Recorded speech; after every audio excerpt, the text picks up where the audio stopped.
No, joking. My name is Richie and I'm Hannah's dad. And on behalf of Caroline, Martin, Cheryl and myself, I would like to start by welcoming you to this wonderful occasion to celebrate the special and happy occasion, the marriage of our daughter Hannah to Dave, and formally welcome Dave into our family.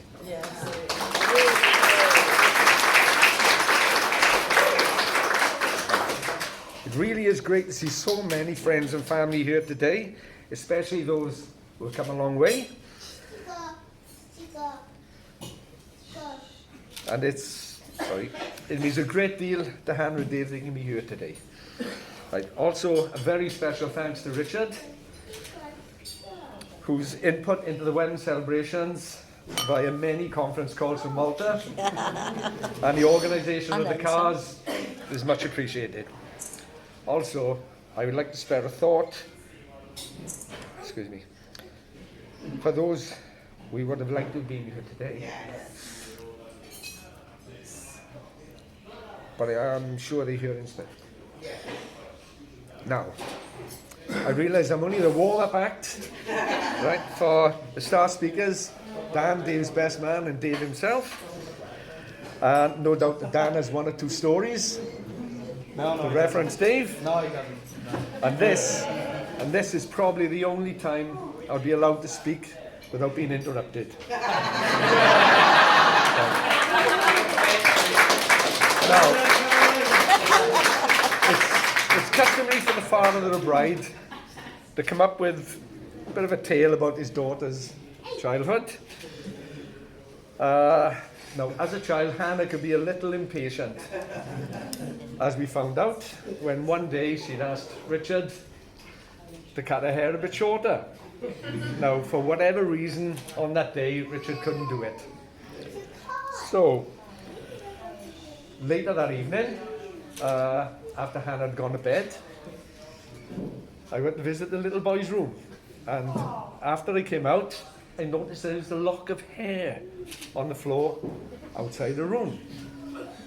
So, I called Caroline. So we had a look, opened the door, and there was another one. And another one. And there was Hannah fast asleep in bed with a hat pulled down tight over her head. Now, when we gently removed that hat, we noticed the hair on one side of her head was almost gone. So in the morning, when we asked her why she did it, she said she wanted the hair shorter and couldn't wait. And when we asked her why she stopped, she said because the bin was full.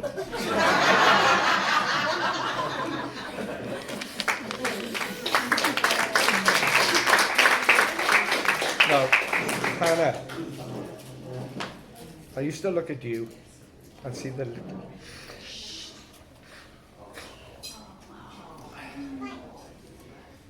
little baby in my arms at the hospital. And the little girl that used to go behind the living room door and sing to us.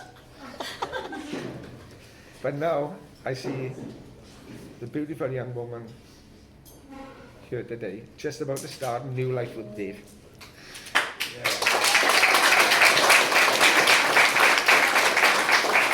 And Dave, it used to be my job to look after Hannah and to keep her safe. But now that's been passed to you. And so far, you're doing a great job. Now, I spoke to some of your friends after you stag do, and they said how good Hannah was for you. But equally, I think you were very good for her as well. And in fact, the only thing that you could do to disappoint me now, Dave, is to confess to being a Cardiff City supporter.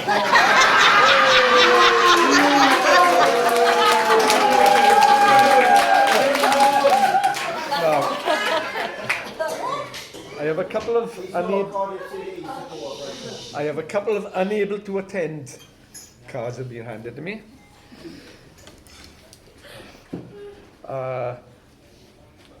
To the newlyweds on a perfect day, 2 happy hearts. Sorry we can't be there on your big day because we can't get out of the house. But we'll see you soon. Lots of love, Roxy, Jazz and Cooper. And final one. Best wishes to both of you for a very happy future. Would have liked to be there, but didn't get an invite. Perhaps you've forgotten me after all these years, but have a lovely day, and that's from Mrs. Engel.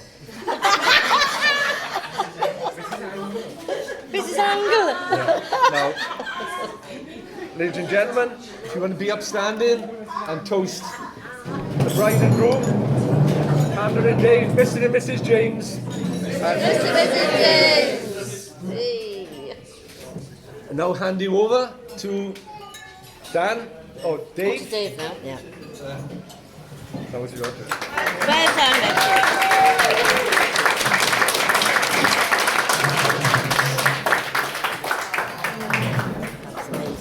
That was amazing.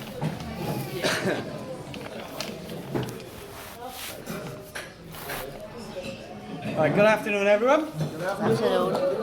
I've prepared a brilliant speech today, but now that I'm married, I've been told to read this one. Firstly, I would like to say, on behalf of my wife and I, a big thank you to all family and friends for coming and sharing our special day. It just won't be the same without you all. But it will be cheaper. So, I've been feeling really nervous about giving this speech, but I'm happy to say I slept like a baby last night. I woke up every 2 hours, crying my eyes out. I would like to start off with thanking our parents for everything they've done for us.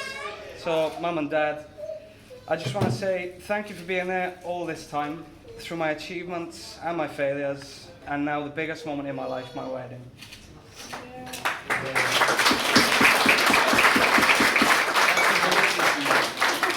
Yeah. Caroline and Rich, I really couldn't thank you enough for everything that you've done for myself and Hannah over the years. You've really made me feel a part of the family, and have raised such a beautiful and caring daughter. We both feel incredibly lucky to have parents who have provided such love and care for us unconditionally, and that is something myself and Hannah will cherish through the rest of our relationship. I would also like to mention Richard. So without you, I don't think this day would have gone so smoothly.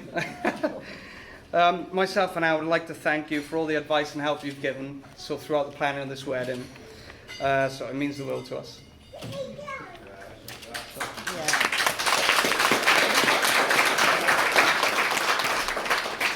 So I also want to give a big thank you to my best man, my cousin Dan.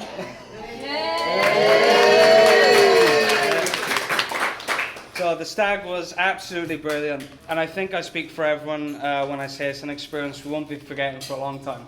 Especially Rich, who took a paintball to the forehead. And Steve, who managed to get a special someone's phone number. There's a guy. Growing up, we've shared a lot of memories. Like playing I Spy in the car, and your secret word starting with a B, to us then finding out hours later, it was potatoes.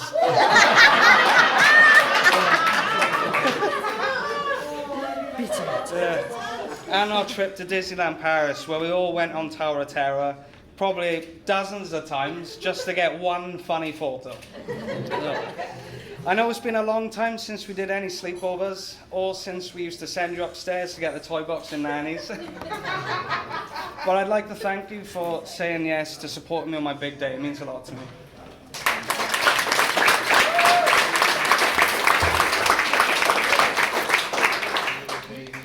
Can we have a moment of appreciation for both the bridesmaids, Nick and Bethel,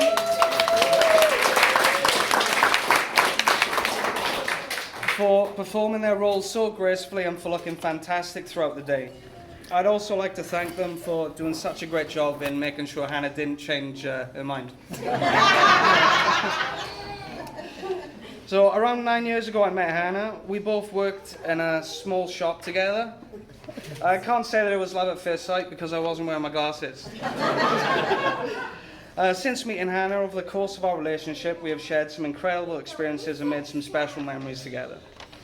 like moving into our first house together and getting our first pet Roxy, or me terrified when we decided to go parasailing on a holiday in the Canary Islands. I have so many special memories of us that I'll cherish forever. I've been so proud of the way Hannah has juggled and organised this wedding with everything else and still remained calm and understanding. She's a beautiful and gorgeous bride, and I don't know how I got her to say yes, because all she seems to say now is no. So,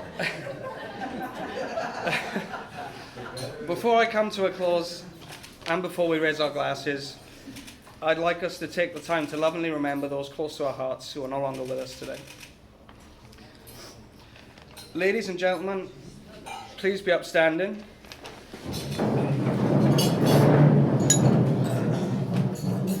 For the most important toast I'm ever likely to make, to end this speech, this is for my wife. Come on, dude, you can do it. Smash it, come on. Thank you for marrying me, and thank you for making me the happiest man alive, and for loving me as much as I love you. And know that this is the start of many more happy years together. And to my wife, my bride, and my absolute world, Hannah.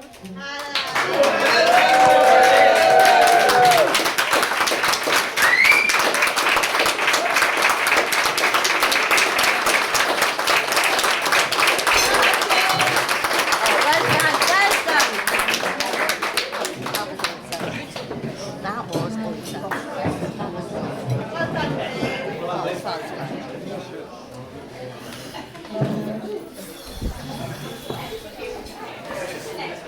Good boy.